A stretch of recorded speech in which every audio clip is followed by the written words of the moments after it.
Live with CDP Sports Talk, a weekly sports and entertainment podcast sponsored by Barry Cullen Chevrolet.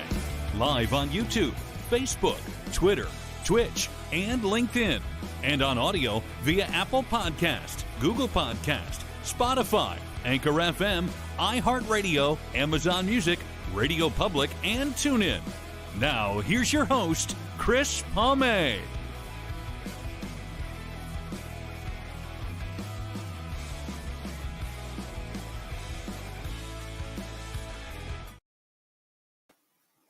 Good afternoon, everybody. Welcome to Season 7, Episode 49, overall 379 of Live with CDP Sports Talk, sponsored by Barry Cullen Chevrolet Dealership at 905 Woodlawn Road West in the Guelph Auto Mall. Check out barrycullen.com for the newest selection of new and pre-owned GM vehicles, or give them a call at 519-824-0210, or email them at info@barrycullen.com. Live with CDP Sports Talk is on radio stations WQEE 99.1 FM in Noonan, Georgia, weeknights from 8 p.m. to 9 p.m. Eastern, and now on CKRT Border City Radio in Windsor, weeknights from 7 p.m. to 8 p.m. as well. I hope everyone's doing well on this Tuesday, March 19th, 2024, and I'm excited to have my guest today. This will be his first time on my show, and this will be my first former Philadelphia Eagle on my show as well. His name is Jason Dunn. He's a former 12-year NFL veteran tight end who was drafted by the Eagles in the second round of the 96 draft out of Eastern Kentucky University. And then he spent his remaining years from 2000 to 2007 with the Kansas City Chiefs. And Jason is also the co-host and founder of the Chief Concerns podcast, a weekly podcast show about the world champion Kansas City Chiefs. So I'm excited to have Jason Dunn on today and talk a little football with him. Hey, what's going on? Good. How are you doing, Jason?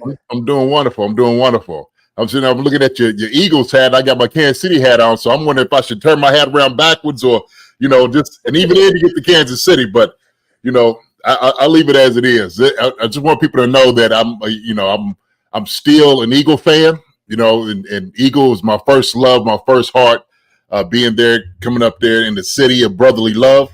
So to look at this Kansas City, I look at this ties of having Andy Reid, Kansas City, Philadelphia. That's where I look at it, right? So city of brotherly love, this is what we do. So how's it going, man? You doing all right?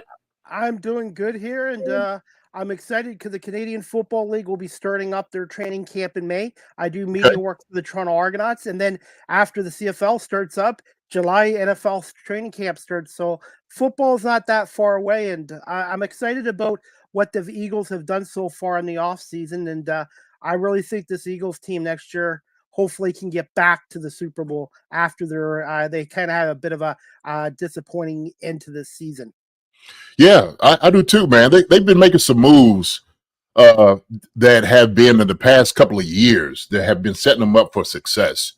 And to be able to get guys in there, it's always shocking to me, to be honest with you. First off, because I'm wondering how they're getting all this money. I'm just like, they got to be over the cap at some point, with all the new additions they've been having, what they got last year, but also too this year. And then, of course, with the guys that they got in the certain positions, I think is going to be probably in their favor without a doubt. I think they're the favorites to win in the NFC East. They were last year with me, the same, and so they're continuing their dominance with the type of the moves they make. Chris, can you believe this? I mean, this is incredible. Just watching this team form. Well, I'll tell you, the person that turned the franchise around, a huge part of it, and I'm always going to be a fan of his, is Andy Reid. I think he did such a great job in Philadelphia for 14 years, and then obviously coming to Kansas City and winning 3 Super Bowls. Hall of Fame coach. He's had such a huge impact on the Philadelphia Eagles franchise and now the Kansas City Chiefs franchise. Absolutely. I mean, and Andy is synonymous with, Philadelphia, taking them to the Super Bowl, winning the NFC East, the NFC several times, making it to the big dance. And Andy's loved in that town, no doubt about it. But he's a great coach. What do you say? He comes from Philadelphia, taking the team to the Super Bowl, going to Kansas City, taking the team to the Super Bowl and actually winning it. But a lot of those guys, he brought a lot of dudes from Philly with him to kind of continue on with what his success was, right? And so just hats off for him for his success, really. There's a lot of connections between the Eagles and the Chiefs too, by the way. Dick Vermeil, obviously Andy Reid, and then the Kelsey brothers, and then yourself as well. Oh yeah. Sean Barber is another guy. John Welborn is another one I can think of, like leaving from Philadelphia, going to Kansas City. Remember they had Shady McCoy leave from out there from Philadelphia, found his way back to Kansas City under Andy Reid. So there is a lot of connection. There is a lot of connection there with Kansas City and Philadelphia, no doubt about it. Hey, just quick questions on Steve Spagnuolo. How great of a defensive coordinator is this guy? And do you see him being a head coach again, or is he more comfortable doing what he's doing? First off, he's been brilliant as a defensive coordinator for the Kansas City Chiefs. And, he was brilliant up there when he was with New York for some time. I know his stint with as a head coach didn't quite go as what he thought it was going to go. But I think he might be comfortable where he's at right now. I think he might have had some bites to become a head coach after the season was over. And that's why the Kansas City Chiefs went ahead and restructured his contract. They gave him a new contract, and rightfully so. He earned every bit of it. But you can see what he's been able to do with these young guys out there. And we have a very young defense in Kansas City right now. And a lot of that is the success is off the back of Steve and his schemes that have been put together for these guys to go out there and actually to strive, really. In terms of this Chiefs Super Bowl, do you feel this might have been the best coaching job Andy Reid and the coaching staff Steve Spagnuolo did? And do you feel this Chiefs defense can even be better next year? And the one thing I'm amazed about the Chiefs organization is when you win championships, Jason, in any sport, it's hard to keep players and the coaching staff together because everybody's going to want to take those people away. But it seems like the Kansas City Chiefs organization seems to be able to keep everybody in place. Yeah, it is. It's a tough business, because once you become a winner, everybody wants the formula, right? And so this being, like I said, a young defense, Steve did a masterful job putting these young guys together, putting them in a position to be successful. And a lot of it had to deal with what you said, Andy-wise. So is that Andy's and Steve's best coaching? I you know what? I've never thought about that, Chris. I have never really thought that's a great question. And I might have to say yes, to be honest with you, because first off, you have one of the best offenses used to be, at least I would say, had been dominant under Patrick Holmes and his reign. But then all of a sudden you had a lot of, some of the mistakes, some of the deficiencies that you didn't quite see on the offense. And so the defense had to carry the game. So it wasn't quite used to that. It was always Patrick Holmes and his show and the offense. Well, then all of a sudden when you had a lot of drops from the wide receivers, the offense really doing what they usually do, the defense had to carry the entire game. And Steve Spagnuolo, like I said, because of his brilliance, he put together a masterful plan week after week, taking one of the best young corners in the game in L'Jarius Sneed and just lined him up man on man with your best receiver every single game. And not to mention a guy that we just re-signed to a long-term deal, Chris Jones, which went down because of obviously the retirement of Aaron Donald. Chris Jones is the best defensive tackle in football. And so I think this is, without a doubt, probably one of the best coaching, deals that these guys have been able to put together, especially to win this Super Bowl. Because it was more difficult, right? Level of difficulty absolutely went up. Absolutely went up. Because all I heard around here is all the Chiefs and Mahomes have had it easy, always playing at Arrowhead, never having to go on the road. Well, this year they had to go to Buffalo, they had to go to Baltimore, and you had to this championship. I think out of the four the Chiefs have won in their history, I think might have been the hardest one to win, playing 4 games and 3 of them away from Arrowhead. Yeah, I think sometimes the notion of the Chiefs having it easy is just outrageous to me. Obviously when you win, you want to win and be at home the entire time. So they kept saying, well, the narrative is Patrick Mahomes never won on the road. Okay, well, fine. You know what? Let's go to Buffalo. Well, Buffalo's not going to beat him. Josh Allen, this is his year. Go up there, take care of that. Then we go to the Ravens. Oh, Lamar Jackson, MVP season. These guys making the Super Bowl. They did not give the Chiefs a chance. And guess what? Chiefs come out of that in the Ravens flock and win there. And then we go to what we like to call now the AFC, the Kansas City West, which is, in Las Vegas, and win in their stadium. So it was a tough road. We didn't quite get the calls that everybody thought we were getting. The whole Taylor Swift and Travis Kelce saga that everybody wanted to kind of dump on.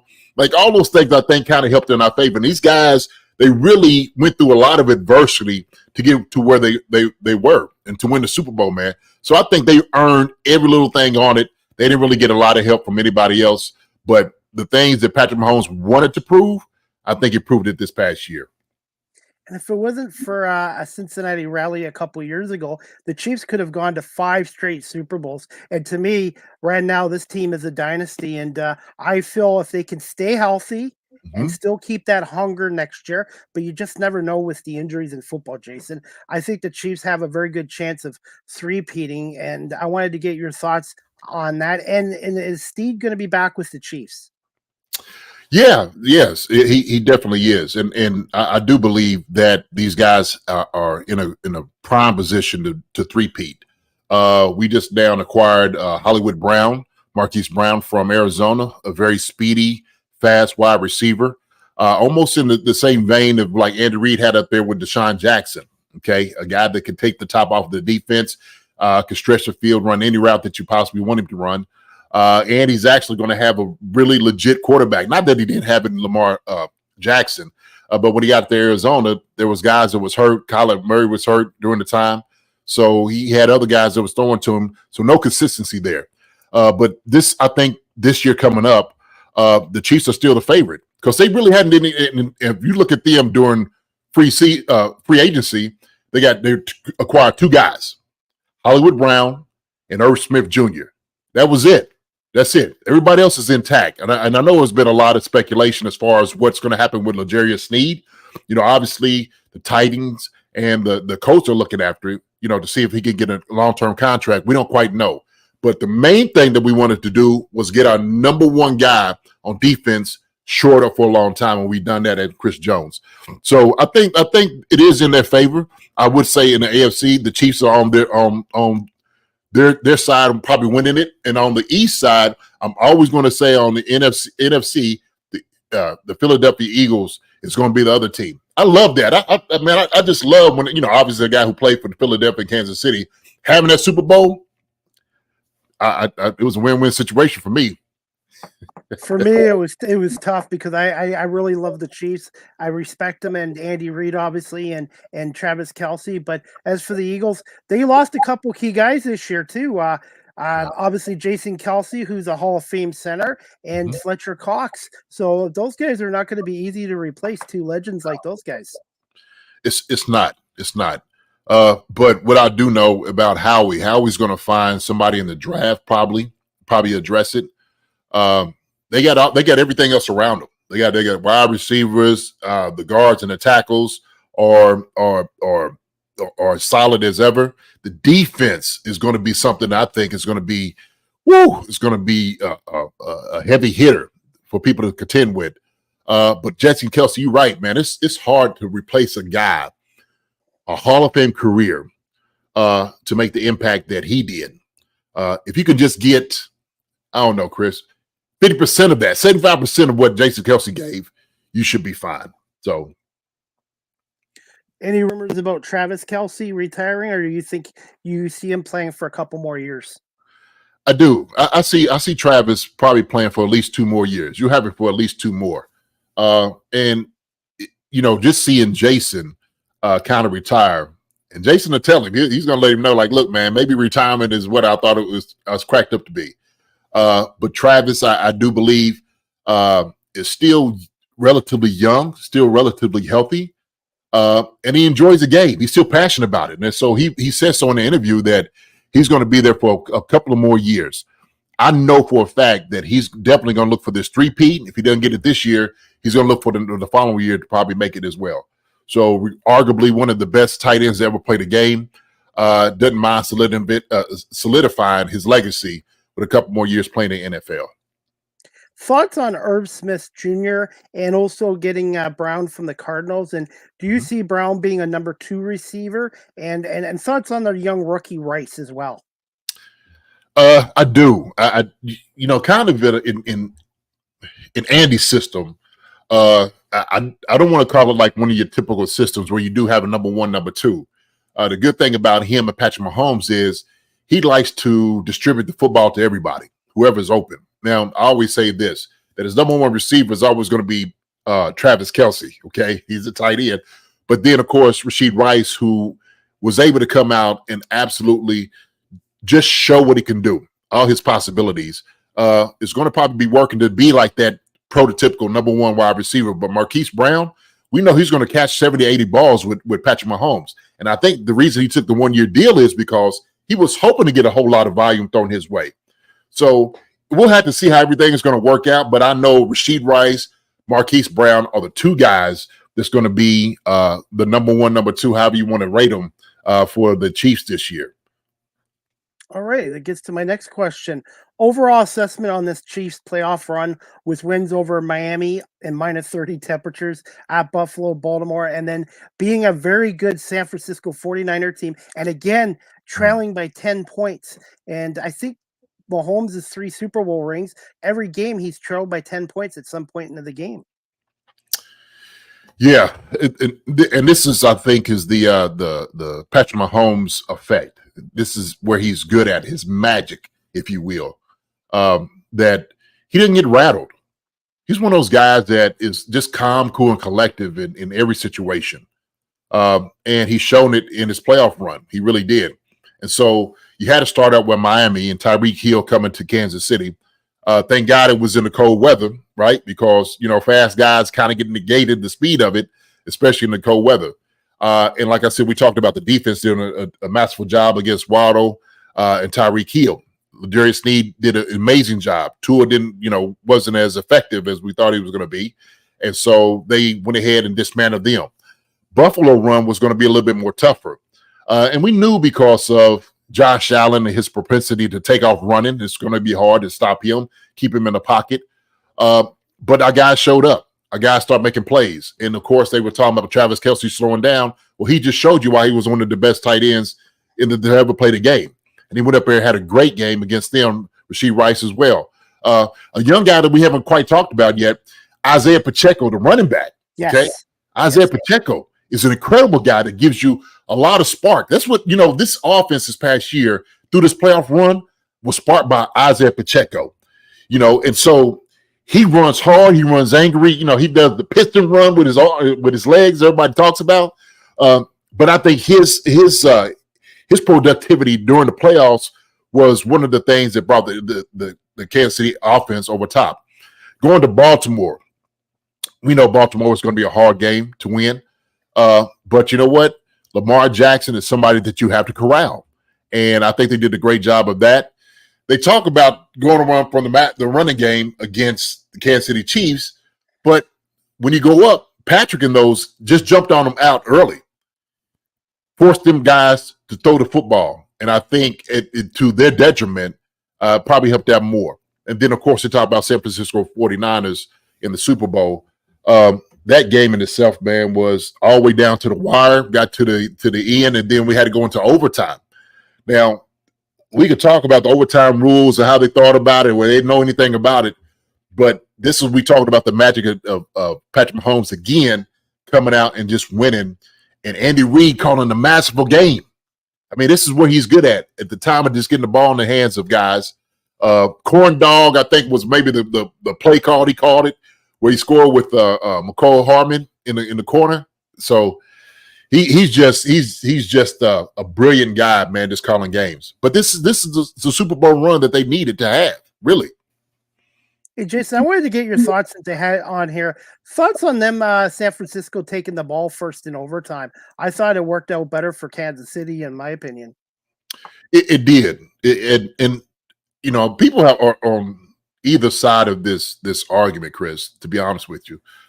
I didn't mind it because if you think about it, if San Fran takes the ball and they score, now you put the pressure on Kansas City that had to go down and score a touchdown to stay with you. Now, if they don't do that, then, you know, the game's over, right? You know, you kick a field, it's not going to be enough. So I'm not really upset or question the call of taking the ball in first. But Kansas City, if you don't score the touchdown, you kick the field goal, and they got down to knocking on the door. They almost scored, knocking on the door, kick the field goal. Patrick Mahomes was like, look, all we need to do is get down in a position to win the game. Then he's going to take it over. That's exactly what Patrick Mahomes did. He put it on his back, put it on his legs. He started getting yards, throwing the football, and just methodically start dismantling the San Fran defense.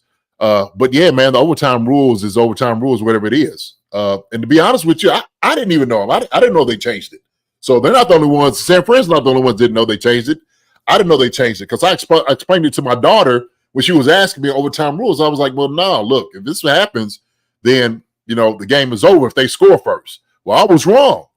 You know, I didn't know. I had no idea. And thank God they didn't score first because I was nervous that they was going to do it. But no. So, yeah, they pulled it out. They pulled it out. And San Francisco's had some great teams the last 10 years and been in 3 Super Bowls. And it just shows you championships are usually decided by 1 or 2 plays. And that's what happened again in this Super Bowl. And San Francisco's got a great team as long as Kansas City. But in terms of all great teams, where do you rank this Chiefs latest Super Bowl run up there with all great teams? Oh, wow. This run in itself, like I said before, with the level of difficulty, with all the distractions and adversity throughout the entire season that you had to deal with, that nobody gave us a chance, nobody gave us a shot. It has to be at least in the top 10, right? I mean, there's a lot of history in the NFL, but this run in itself has to be a top 10 run for any team. And so I'm just being generous with the 10. It could be a top 5. You know, for what the guys had to come through. But like I said, Patrick Mahomes and those guys have just been setting records, setting history for what they've been doing. Hopefully this will be the first team that gets the three-peat. You know, we'll have to see. We'll see how everything's going to work itself out during the offseason, going into the season, like you said, hoping that everybody's staying healthy, away from injuries too, right? So I got to ask you this. Having a chance to three-peat, do you feel Andy Reid and the coaching staff can get the guys to focus on this? Because there's going to be even more distractions with this football team going into the 2024 season. Yeah, that's a very good question. If anybody can focus anyone up, I think Andy Reid does a good job of doing that.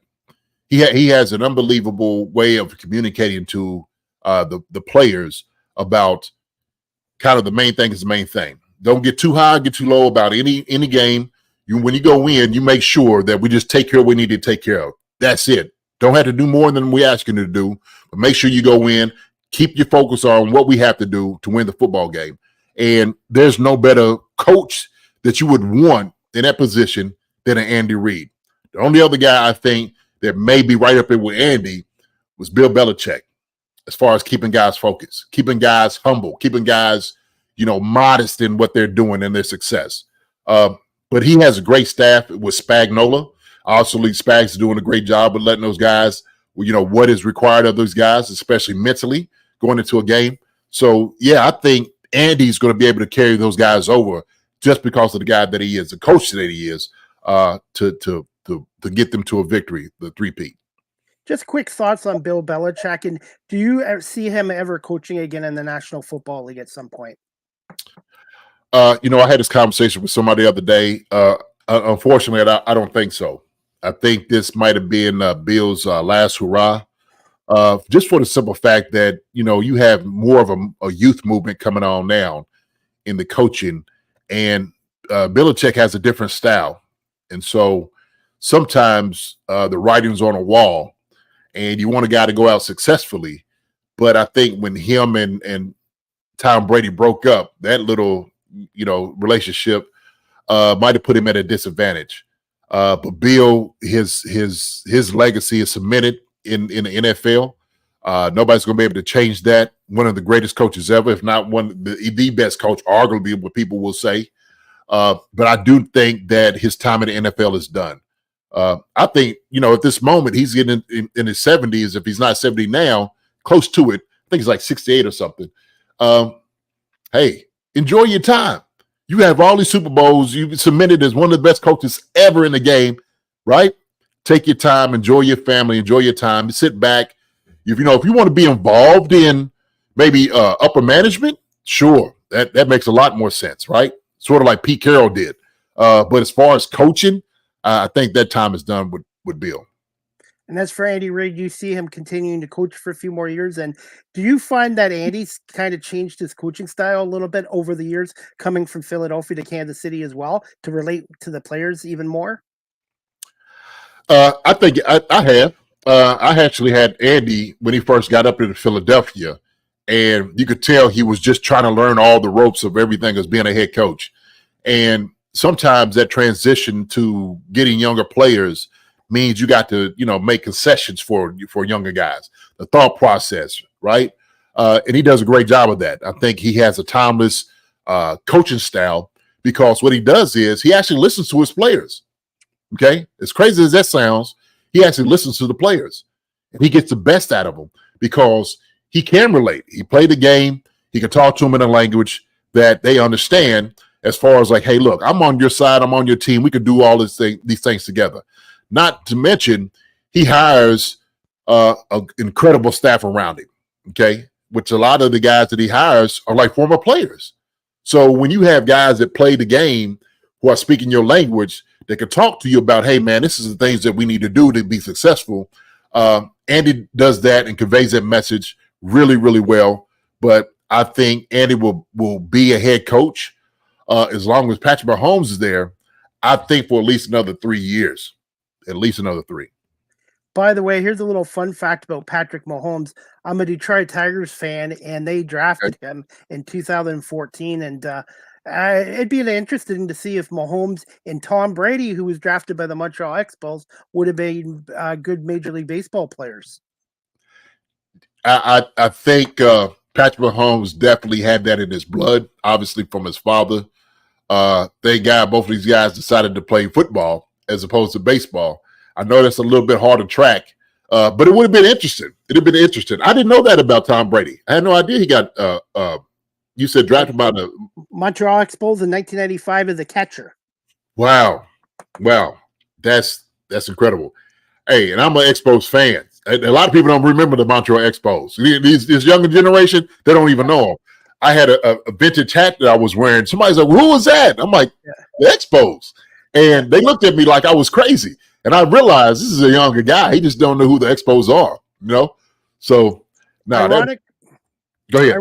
Ironically, my first 2 Expos games I ever saw were in July of '84 between the Philadelphia Phillies and the Expos at my favorite stadium, Veterans Stadium. Oh, Vet Stadium, huh?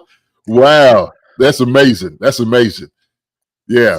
Thoughts on that stadium and how bad that turf was. Oh my goodness. I tell you what. When I first got up there, I remember walking out there on the stadium and seeing the turf, and it felt like concrete. It literally looked like it was like green carpet on concrete. And I'm like, is this where we're playing at? They was like, yeah, this is it. Well, like you said, the baseball games would be up there. You had, I think it was the pitcher's mound, okay, during the game would stick up about like an inch or 2 out of the ground. And guys had to get over top of it. I mean, it was something else. Not to mention, there was another guy that was a wide receiver, played for the Bears. I can't think of his name right now. Blew off both ACLs, running down the field. Nobody touched him. He was just running down the field, tore his knees up. So when we're talking about a place that was absolutely, first off, it was an icon, but number 2, it was probably one of the worst stadiums in the league, successfully over the years. I don't remember that I think it was the Army-Navy game, and the front stands that the fans were on caved, and the people fell on the floor, of the stadium, and it was just like week after week, it was something bad going on, and they imploded that place. And I'm glad they did. I mean, it was something else, man. I mean, you talking about jail at the stadium that would have a judge and a jury, that people would have fights, and they bring the people down, and they would go ahead and arraign them right there at that moment. Vet Stadium, craziest place ever. But one of my Philly favorites, but Vet Stadium, man, when I'm telling you, Philly, that is a Philly flavor right there, man. Old Vet Stadium. Do you have 5 more minutes, Jason? 5 more minutes, couple more minutes? Yeah, I got 5 more. Okay. Yeah. Hey, and I want to do a quick shout out to my friend Patrick Pierce for arranging this. He's been a friend of mine for 3 years, and he's been one of my biggest supporters. And I want to say thank you to Patrick Pierce, and happy birthday to Patrick yesterday as well for doing this. Patrick's one of the nicest guys. Well, thank you, Patrick. He got in contact with me, and I was more than happy to do this, man. But happy birthday, Patrick. You know, you see this. Happy birthday, brother.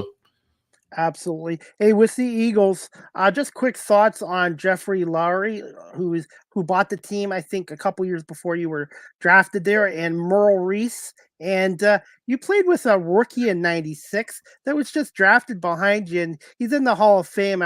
Just wanted your thoughts on Brian Dawkins, and did you realize how special this player was back in '96? Yeah, so I'll start with Jeffrey first. You brought him up. Jeffrey was a guy that he always had a smile on his face, come down, shake the players' hands, very ecstatic owner of the team. And you just seen how the city started to embrace him. I didn't quite know too much about Jeffrey at the time, but over the years, we've seen that was probably one of the best investments ever. Because everybody was talking about how much he overpaid for the team and whatnot, and then you see exactly the type of the owner he had been. And the investment really paid off to the Eagles being what it is today. And then you talk about Merle Reese. Oh, my gosh. Oh, my goodness. You're talking about the voice of Philadelphia. Merle Reese is a guy that always, ingratiated me into the culture, the things that were happening. Just a wonderful guy, wonderful human being, and everything that he did. And his voice in itself would soothing feelings every time you hear Maurice. But incredible person. And did I know Brian Dawkins? We used to call him Baby Boy. Brian Dawkins. Did I know he was going to be that good? Absolutely, 100% yes. That's my guy right there. Brian Dawkins, a huge man of faith. One of the best athletes I've seen, one of the hardest hitter safeties I've ever known, would scare everybody running over the middle, whoever caught the football. And so his work ethic just showed up in a game to make him to where you see today as a Hall of Fame safety. But Brian Dawkins, and just an incredible person, incredible husband and father. He was just an incredible teammate. My hat goes off to him and his career, but I definitely knew that Brian Dawkins was going to be a special guy. No doubt about it. And what did you thought of the fan base in Philadelphia? Oh, city of brotherly love. When I think about the fan base out in Philly, I loved it. It was a little tough because they would talk about you when I'll go home and you hear it on the radio and stuff. And I was just like, we're the whole team. And so they would say some not so nice things about the team that they were rooting for, but you knew they were fanatics. You knew that they loved their guys. And I would always go down South Philly, any part of Philadelphia, and they would love upon me. And everywhere I went, I always got love. Still got love from Philadelphia. And I've always loved just the fans out there. Great fans in the NFL. I think they get a lot of flack because of some of the things you hear about them. But to me, Philly fans are right up there with everybody else in the NFL, man. I enjoy the fans tremendously. Got a lot of friends still up that way, man. They're a little hard on their base, but they're loyal to everybody and their teams, no doubt about it. Absolutely. Hey, Jason, when you were a tight end, you prided yourself on being a great blocking tight end. When you were growing up and learning the game of football, who were some of your mentors or idols that played in the NFL or college football that you wanted to try to emulate your game after? Well, when I started in college, I actually played outside linebacker as defensive end, moved over to tight end at my third year, and then when I got drafted with Philly. But some of the guys that I emulated and the guys that I love looking up to and seeing, one was Walter Payton. Walter Payton was one of my favorites, without a doubt. Just seeing what he was able to do, how he carried himself. He was a star to me. He was just a star. And then we talk about Reggie White. Reggie White is another guy that I just love seeing out there, the way he was able to play the game. And I actually was able to play against Reggie my rookie year. Wow. You talk about somebody who was starstruck. Oh, my goodness.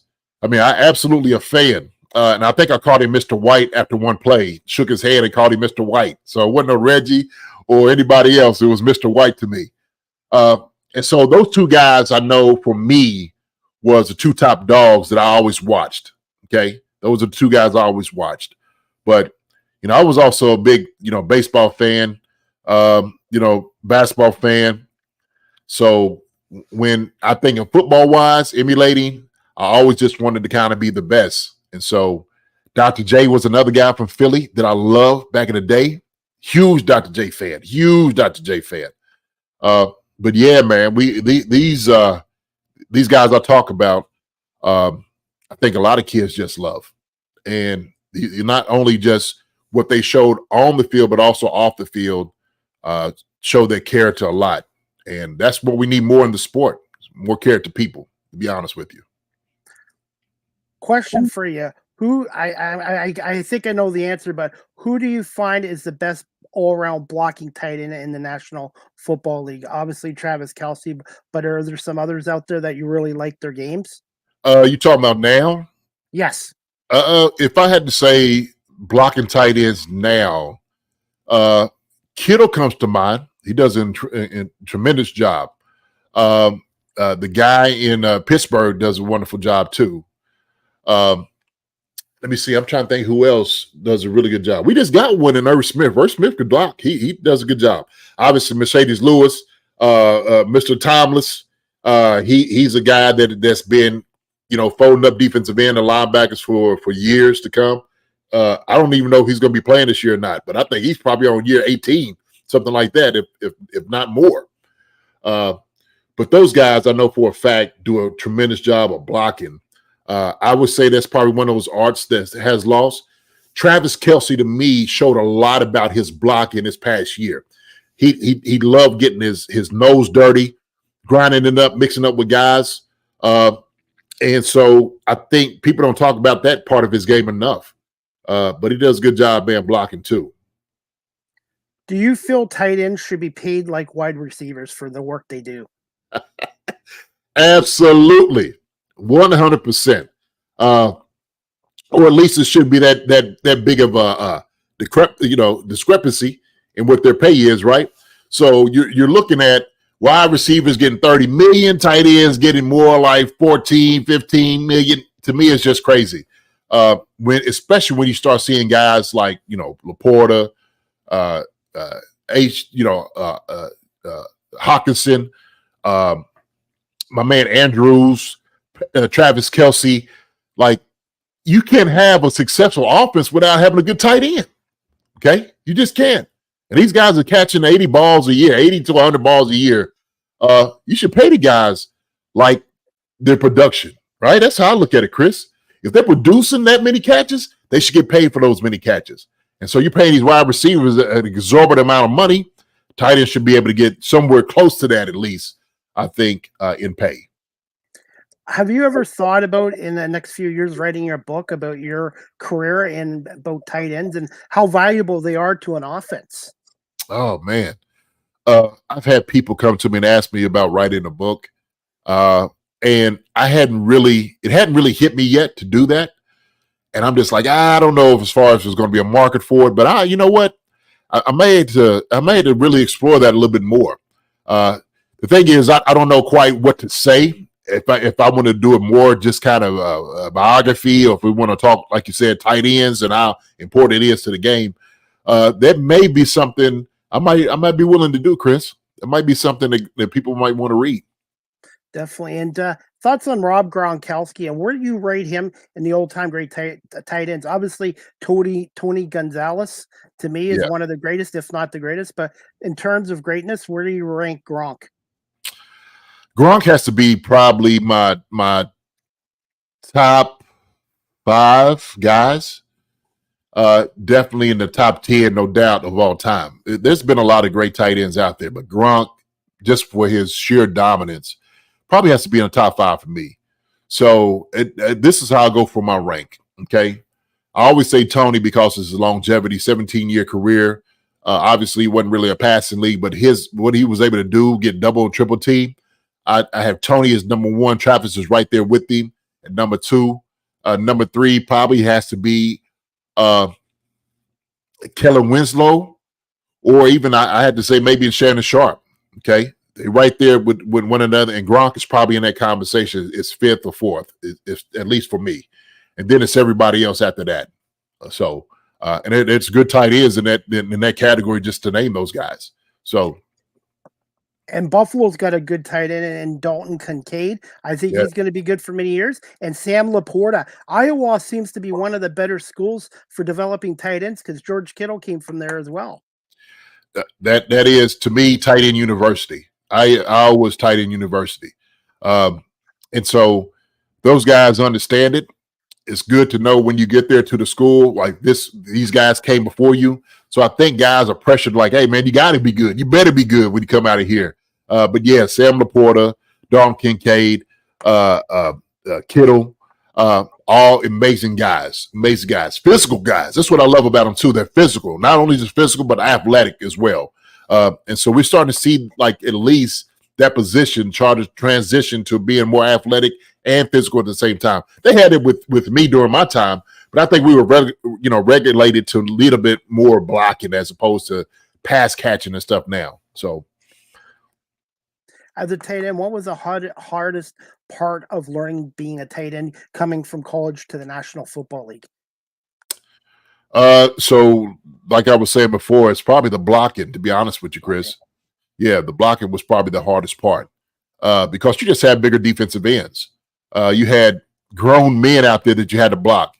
I remember the guy that I had to block in practice, William Fuller, that I had to block every single day. And it was the first time I actually seen a man that had hair on his shoulders, like right here. I ain't never seen that before. A big old patch of hair. I'm just like, geez, this is a grown man with kids. He bring his kids out to the game. And I was just like, this is a family. This is a grown man. And that's probably the biggest transition from going from college to going in, and now you're blocking grown men, So that's probably the hardest transition. And also the speed of the game too, I imagine.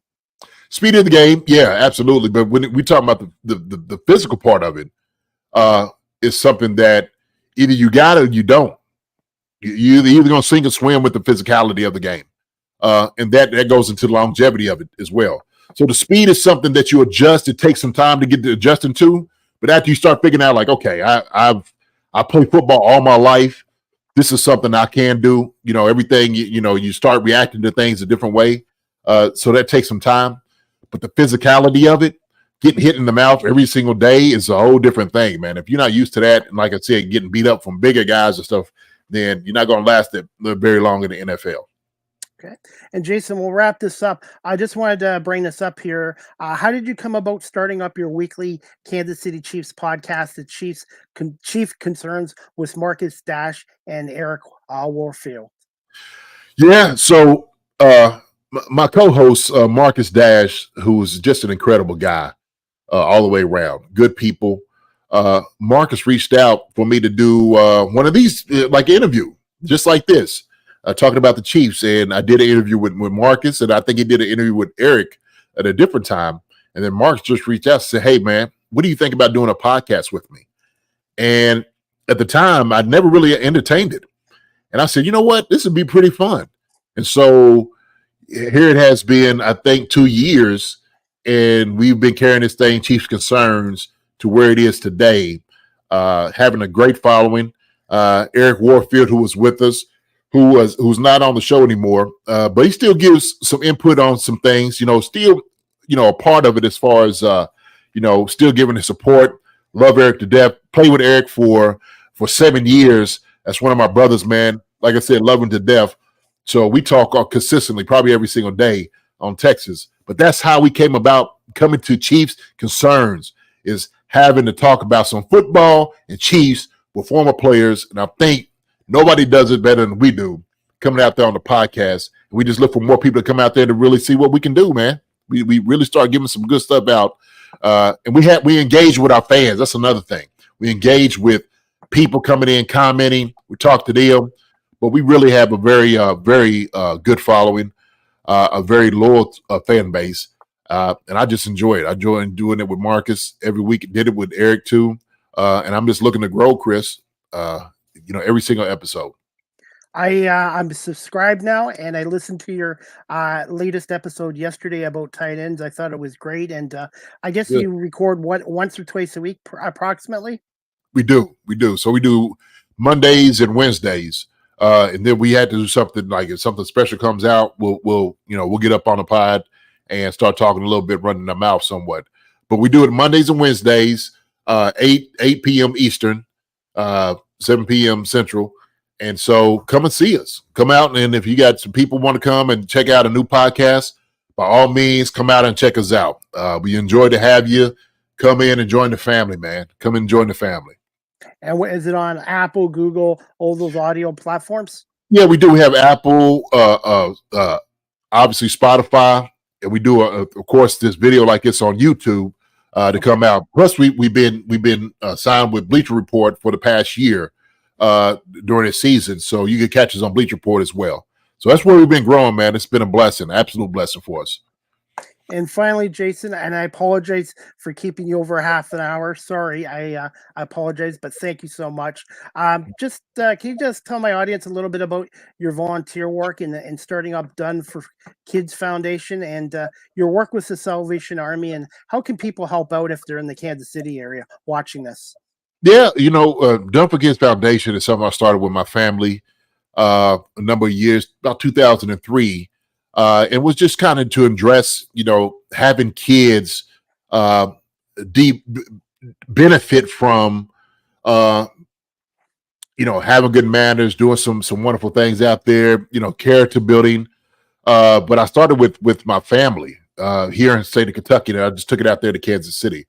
And I was one of the spokespersons for the Salvation Army, giving out scholarships, monies to military families, widows of those and the kids. So we've been doing Dunn for Kids for, 20 years. I think that we just got finished giving some money to some of the flood victims in Kentucky from last year to be able to help out. And so our motto is being better people together. That's what it is, becoming better people together. And so if you want to be able to help out Dunn for Kids Foundation, you can come check us out at the Greater Kansas City Foundation. Look us up, put in Dunn for Kids Foundation. If you want to give money, your time, any of those things are always helpful. But more so what you can do personally is when you see kids, you make sure that you're giving them a good smile, giving them encouragement, and help them with the blueprint of life. What it means to be a young person in this world and how to become a better person. And I think we do that by showing them the character that we're supposed to be in, or how we're supposed to be, by loving people the way that we're supposed to love them. How God demands us to love people in those ways. So that's what you got. And do you have a website for Dunn for Kids Foundation website? So it's going through the Greater Kansas City Foundation. You can go through for the Dunn for Kids Foundation. So okay. And finally, Jason, where can my audience, if you're on social media, can they follow you on social media? You can follow me on social media, Twitter. I think it's Jason89, Jason's TD89, something like that. Just look up Jason the Dunn, and you can check me out.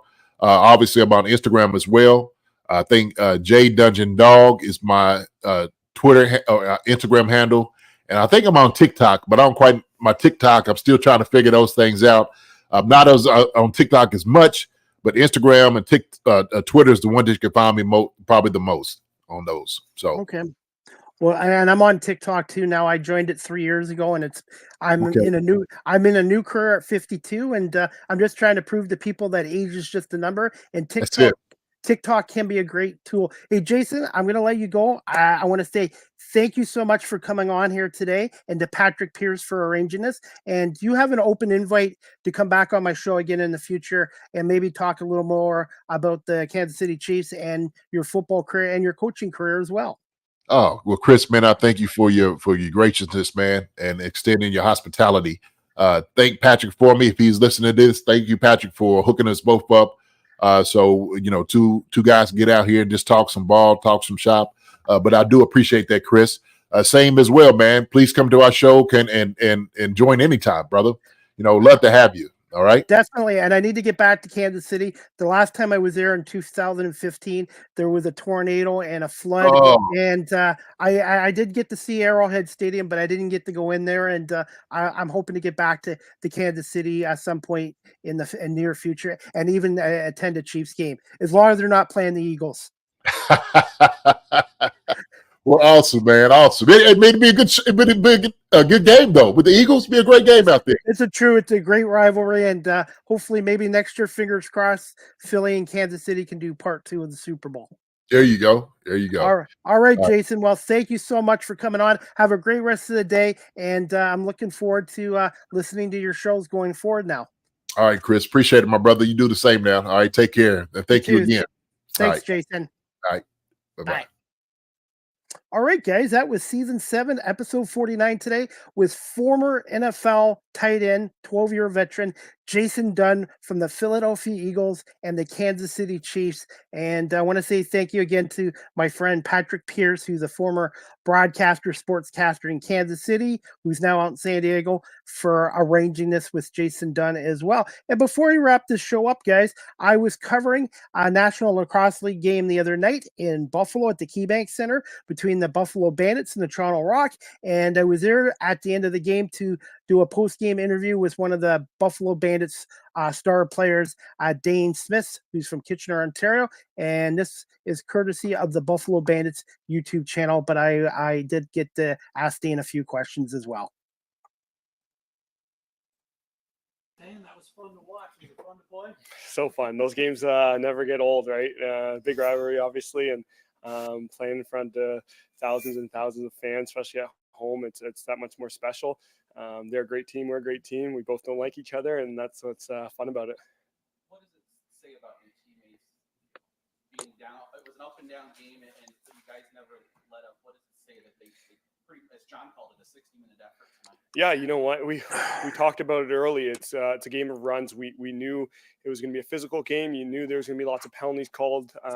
We just had to be on the right side of the emotional scale, and I felt like, yes, we were in the box early, but we started to settle down towards the end, and it showed. And if we stay out of the box, we're a great team, obviously, and it showed tonight.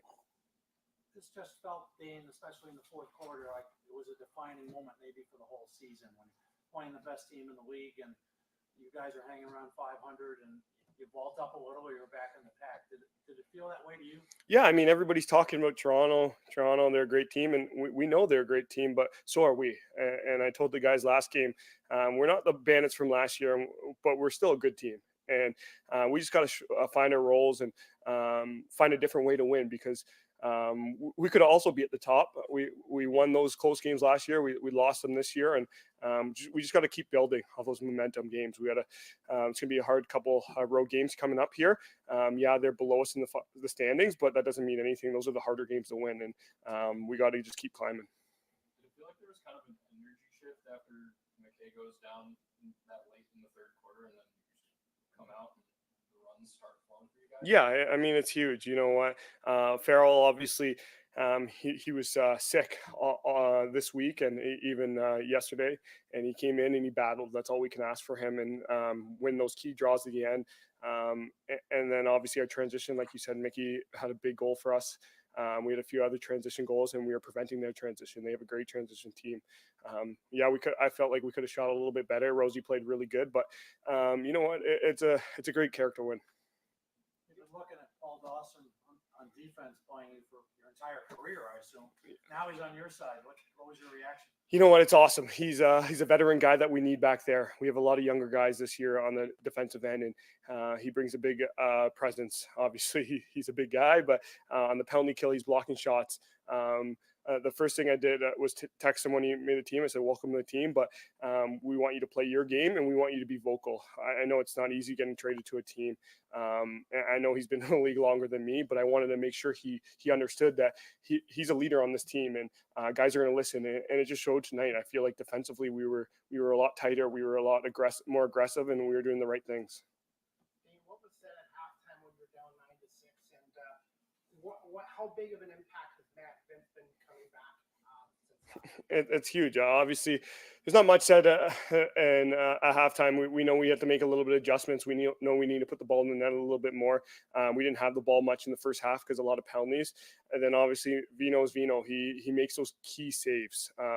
Our backup goalie's played really well when he was out. Don't get me wrong, but those saves that Matt makes when we need him the most, to stop a run or the next big save, he always makes those saves. And as an offensive guy, I love it because we're the next ones up. So can't say enough about Matt Vince.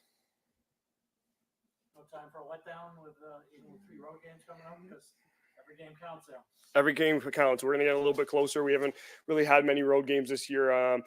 Again, like you said, every game counts. We can't just be satisfied. Yeah, we beat the top team, but every team's great in this league. It's a win and loss league. I feel like it's not going to be any easier, and especially playing on the road, we got to find a way to win.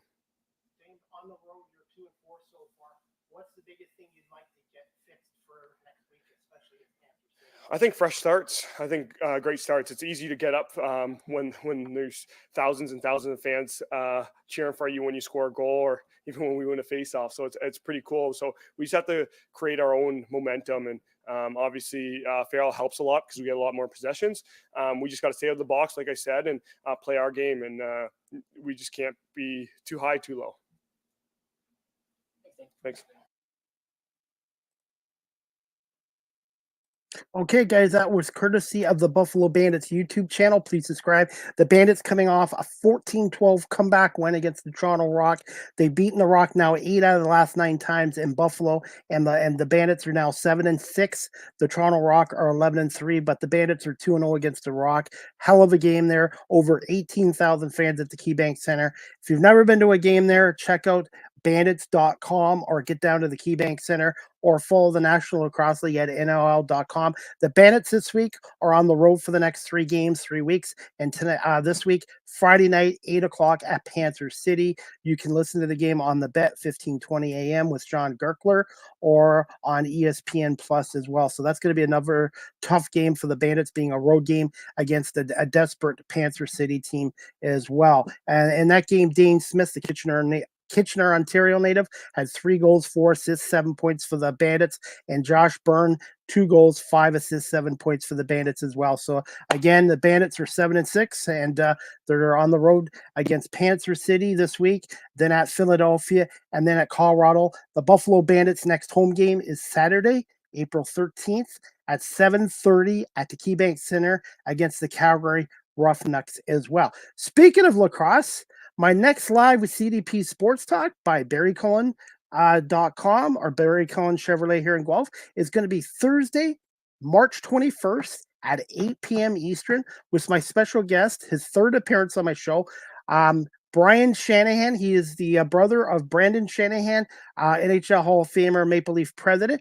Brian Shanahan is a National Lacrosse League analyst, and he's also a 5-time Mann Cup champion in the game of lacrosse, and he was also introduced into the Etobicoke Sports Hall of Fame in 2019. So I'm looking forward to having Brian Shanahan on to talk about the 23-24 National Lacrosse League season, and also about the Buffalo Bandits. And his son is a goalie with the Buffalo Bandits, and Devlin Shanahan as well. And I was at Devlin Shanahan's first ever Bandits game as a starter a couple weeks ago as well. So I hope you guys can tune in to Live with CDP Sports Talk, brought to you by Barry Cullen Chevrolet, this Thursday night at 8 o'clock with Brian Shanahan, and also my next Small Talk podcast with my co-host Marlene Sharp. Season 2, episode 3 is going to be Wednesday night, March 20th, 7 p.m. Our special guest is going to be Eddie Braun.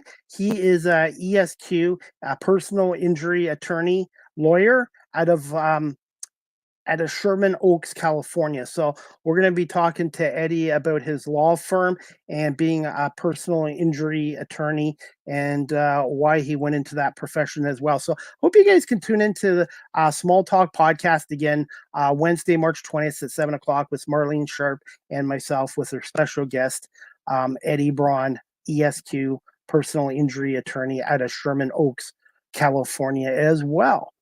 Also, guys, VP Tailors, who specialize in women and men's alterations, dry cleaning here in Guelph at 926 Paisley Road, Unit 2 in Guelph, 519-826-5250. Check them out. Again, VP Tailors, who specialize in women and men's alterations, dry cleaning, are located here in Guelph at 926 Paisley Road. Again, 926 Paisley Road, Unit 2 in Guelph at 519-826-5250. I've been a customer of theirs for 15 years. They've been able to fix my pants, my shorts, fix my jackets or whatever I need. They do a really great job there. So again, give them a call at 519-826-5250. Tell them that Chris Palme sent you there as well. And we're going to wrap up this show shortly, guys, just in a minute. As always, I just wanted to let you know also, Live with CDP Sports and Entertainment Talk Show is now available on CKRT Border City Radio in Windsor, weeknights from 7 p.m. to 8 p.m. Eastern. Check out their website, CKRT bordercityradio.com. Shout out to the station manager, owner, Donna Tuckwell, for having me on there as well. Also, guys, if you're looking for a forever furry friend, check out the Cambridge and District Humane Society, 1650 Dunbar Road in Cambridge, Ontario. You can give them a call at 519-623-7722 or visit their website at cambridgehumanesociety.org. That's cambridgehumanesociety.org. And they're doing a raffle right now, and you can buy tickets on their website. And the draw is on March 31st as well. And also, they're also looking for pet donations for the cats, dogs, for the rabbits down there. So again, check out the Cambridge and District Humane Society in Cambridge. And I will be back there Thursday at 2 o'clock to walk some dogs and hopefully one of my buddies, Clifford, as well. As always, Live with CDP Sports Talk is a weekly sports and entertainment talk show hosted by yours truly, Chris Palme. Is on weeknights from 8 p.m. to 9 p.m. Eastern on radio station WQEE 99.1 FM, The Key, the home of Southern sports and talk, the heartbeat of Atlanta. Our radio station's website is wqeefm.radio12345.com. Live with CDP Sports Talk is live streamed on these platforms: YouTube, Facebook, Twitter, /X, Twitch, LinkedIn, and now available on Instagram. My website, check out all my social media sites and all my digital media content and previous radio shows, beacons.ai/Chris D. Palme. Live with CDP Sports Talk, again, is sponsored by Barry Cullen Chevrolet dealership at 905 Woodlawn Road West in the Guelph Auto Mall. Check out barrycullen.com for the newest selection of new and pre-owned GM vehicles, or give them a call at 519-824-0210. Tell them Chris Palme sent you, or email them at info@barrycullen.com. And speaking of Barry Cullen Chevrolet right now, the refreshed 2024 Trailblazer, 5.49% financing for up to 84 months. Eligible Costco members can receive up to $750 gift cards on select SUVs. More details at barrycullen.com or pop by the dealership again at 905 Woodlawn Road West in the Guelph Auto Mall. You can also follow this content creator on TikTok at Live with CDP. I want to say thank you to my 2,048 followers there. And I post a lot of content on TikTok. So again, at Live with CDP, and hit the follow notification. StreamYard is the official live stream provider of Live with CDP Sports Talk. If you're into webinars or podcasting such as yours truly, check out StreamYard.com. You can get basic free plans there or get professional plans like I have, $49 US. And if you're a business that's into webinars or podcasting or live streaming, check out StreamYard.com again and contact the sales department for pricing for businesses as well. And I've been a customer of StreamYard for 3.5 years now, and they are one of the best live streaming services out there. Live with CDP Sports Talk, the audio version is available on iHeartRadio, Amazon Music, Google Podcasts, Spotify for podcasters, Apple Podcasts, Breaker, Pocket Cast, Radio Public, Spotify, Castbox, LinkedIn, Pandora, and Tuned In. Finally, you guys can email or text Live with CDP Sports Talk at cpalme19@gmail.com, or you can text the show at 519-820-7188. Any comments, questions, suggestions, feedback would be greatly appreciated. And again, I want to say thank you to everyone watching today's show on live streamed and audio platforms, and to those listening on WQEE 99.1 FM and CKRT Border City Radio in Windsor. Please check them out again at CKRT Border City Radio.com.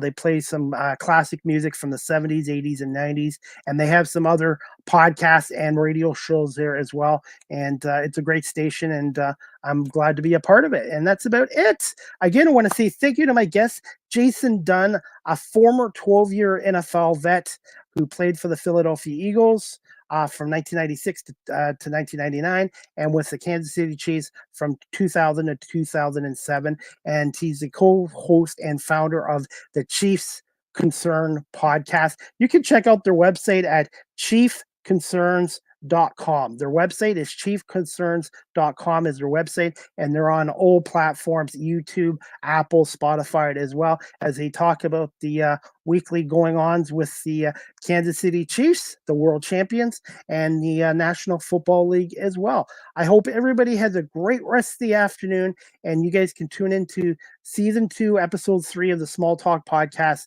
tomorrow night at 7 o'clock with Marlene Sharp and myself, and then Thursday, March 21st at 8 o'clock p.m. Eastern with Brian Shanahan to talk National Lacrosse League and some Buffalo Bandits. Have a great afternoon, everybody. Great evening, and we'll talk to you guys soon.